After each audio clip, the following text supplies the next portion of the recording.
Легенды, мифы и сказания сопровождают нас с самого детства. Они убаюкивают, формируют представление о добре и зле, и среди множества древних историй особое место занимает образ Ильи Муромца, богатыря, который, как рассказывает предание, 30 лет сидел на печи, парализованный и беспомощный, а затем встал и отправился защищать родную землю. Мы привыкли воспринимать этот сюжет как аллегорию, как символ стойкости и чуда, но все меняется, если допустить, что каждая подробность былины может оказаться реальной биографией. Что, если в мрачных туннелях Киево-Печерской лавры лежит не просто святой, а материальная улика, способная перевернуть наше понимание истории? Недавно обнаруженный проход, долгое время скрытый от исследователей, ведет не в очередной склеп, а в правду, от которой невозможно отвернуться. Это расследование выходит далеко за пределы привычного исторического анализа и уводит нас в самую глубину мифа, заставляя заново спросить, кем был Илья Муромец на самом деле? В научной среде его долгое время считали собирательным эпическим персонажем, чем-то вроде славянского Геракла или местного варианта короля Артура, и в былинах он представлен как крестьянский сын из села Карачарово под Муромом, который с рождения был калекой, не чувствовал ног и не мог ходить.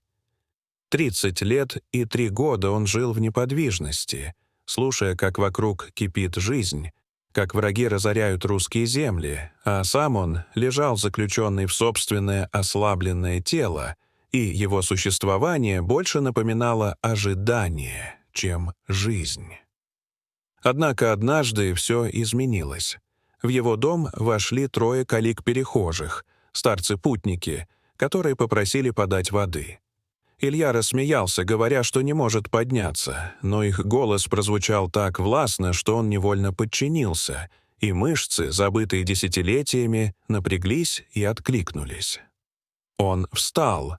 Выпив поданную ими воду, он почувствовал, как по телу разливается сила, и, объявив, что станет воином, попрощался с родителями и отправился в Киев к князю Владимиру.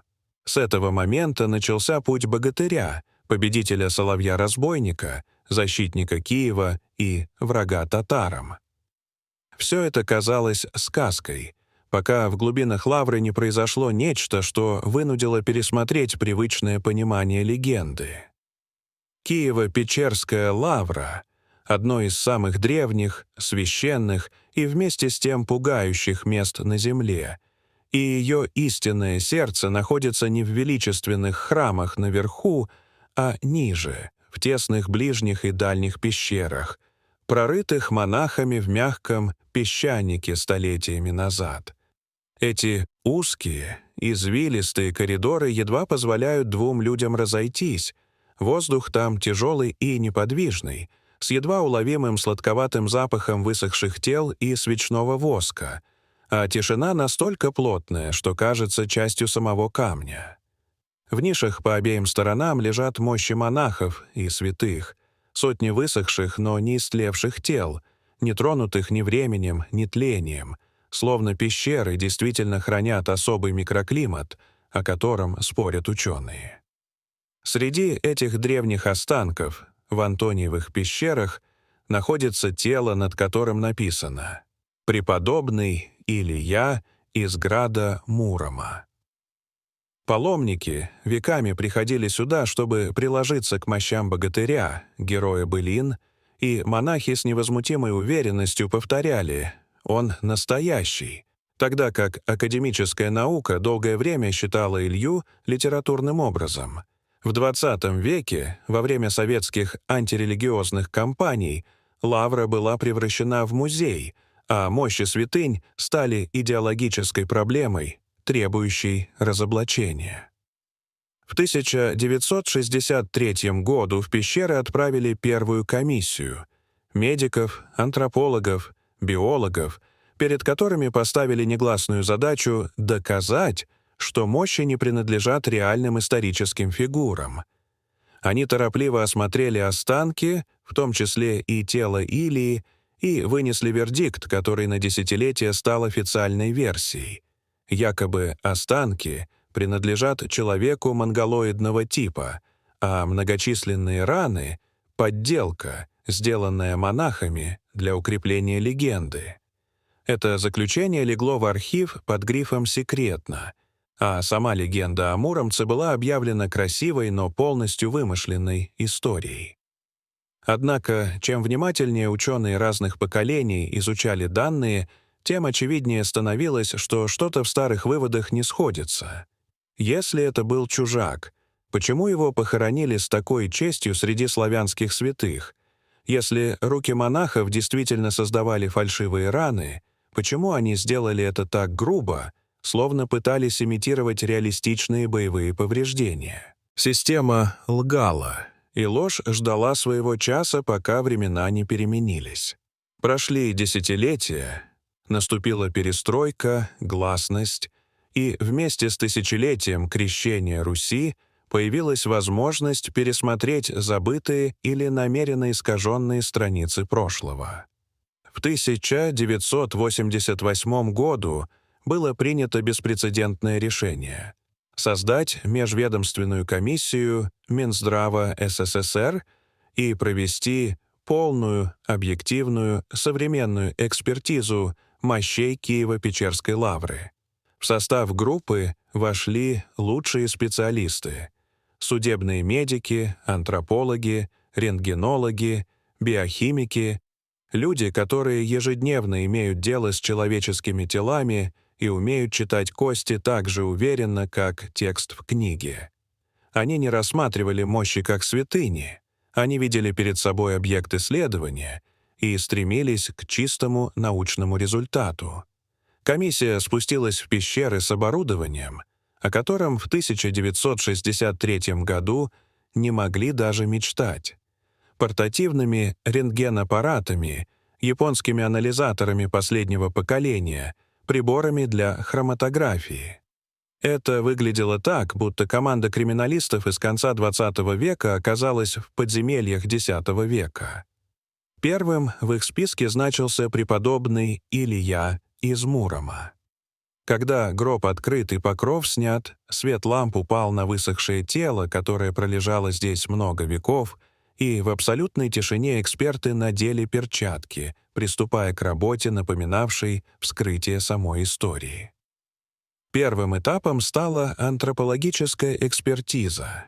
Необходимо было ответить на главный вопрос — кто этот человек? Тот самый отчет 1963 года утверждал, что останки принадлежат человеку монголоидного типа, но новые измерения — анализ черепа, сложные методики метрии показали обратное. Вердикт прозвучал однозначно. Это европеоид, ярко выраженный восточнославянский тип, без каких-либо монголоидных черт. Старый отчет оказался откровенной, грубой и идеологически мотивированной ложью. Следующим шагом ученые определили рост. И выяснилось, что при жизни этот человек достигал 177 сантиметров. По средневековым меркам почти гигант, ведь средний рост мужчин того времени был около 160 сантиметров. Образ богатыря переставал быть метафорой.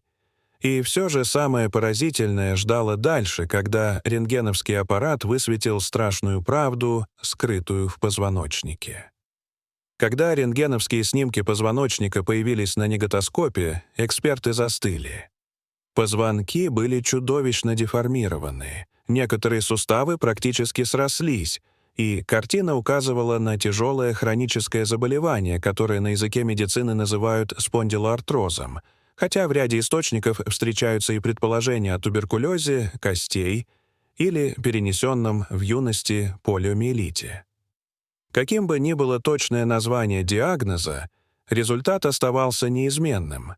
Человек, чьи мощи лежали перед учеными, действительно не мог ходить в молодости и, вероятно, долгие годы жил в жуткой, непрекращающейся боли, почти полностью парализованный ниже пояса. Белинная формулировка «сидел сиднем» вдруг приобрела совершенно буквальный смысл, и перестало быть сказочным преувеличением. Но если он был парализован, то как позже смог подняться, сражаться, совершать невозможное? Ответ пришел, когда специалисты изучили не только позвоночник, но и весь костный скелет. Кости Ильи оказались невероятно массивными, а в местах крепления мышц наблюдались огромные бугристости. Такие формируются только у людей с колоссальной мышечной массой. Руки, плечевой пояс, грудная клетка — все указывало на то, что этот человек обладал силой, сравнимой с силой современного атлета-бодибилдера. Единственным логичным объяснением стало предположение, что, будучи прикованным к печи, Илья не смирился со своей судьбой и годами тренировал то, что мог — руки, торс, плечи. Десятилетия упорных упражнений превратили верхнюю часть его тела в мощнейшее оружие. А когда болезнь по неизвестным причинам вошла в ремиссию, возможно, спровоцированную вмешательством колик-перехожих или резким мануальным воздействием, и Илья смог встать, он поднялся уже не как обычный крестьянин, а как человек с силой, накопленной за годы неподвижности. Комиссия не могла объяснить чудо, но зафиксировала факт. В какой-то момент болезнь ослабла настолько, что паралич перестал сковывать его тело, а пробужденные мышцы сделали из него воина, которого былины описывают как непобедимого. И именно эта невероятная физическая мощь, скрытая за сухими медицинскими терминами, начала подтверждать, что легенда об исцелении отражает не фантазию, а реальный перелом в судьбе человека, чьи кости ученые держали перед собой. Однако самым разительным оказалось даже не это, а следы, которые остались на костях, они превращали исследование в настоящее криминалистическое расследование, словно эксперты изучали останки воина, погибшего на поле боя всего несколько лет назад. На ребрах обнаружили множественные переломы, причем почти все они успели срастись при жизни, что говорило о том, что человек неоднократно получал сильнейшие удары тупым оружием и всякий раз выживал. Правая ключица также оказалась сломанной и сросшейся. Типичная травма для кавалериста или мечника, принимающего на себя сильный боковой удар.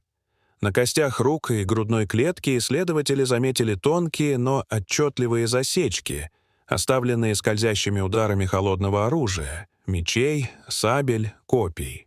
Эти следы невозможно было подделать на высохшем теле спустя столетия, ведь структура кости меняется сразу после ранения, и криминалисты без труда определили, что повреждения были прижизненными. Это означало, что Илья не просто мог ходить, он был профессиональным воином, который провел годы в боях, принимая на себя десятки ударов.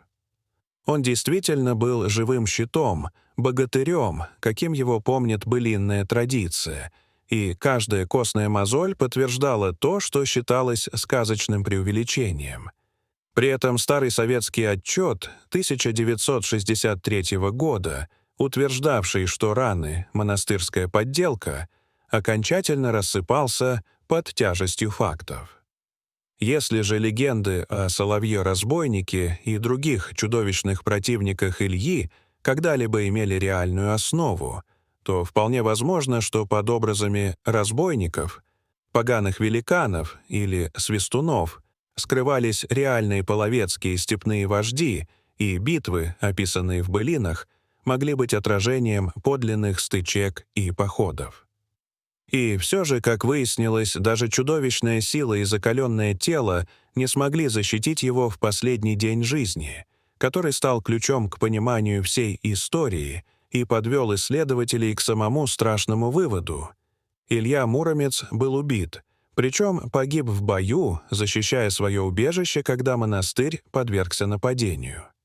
Причину смерти установили, когда эксперты обнаружили два особо глубоких повреждения, которые отличались от остальных.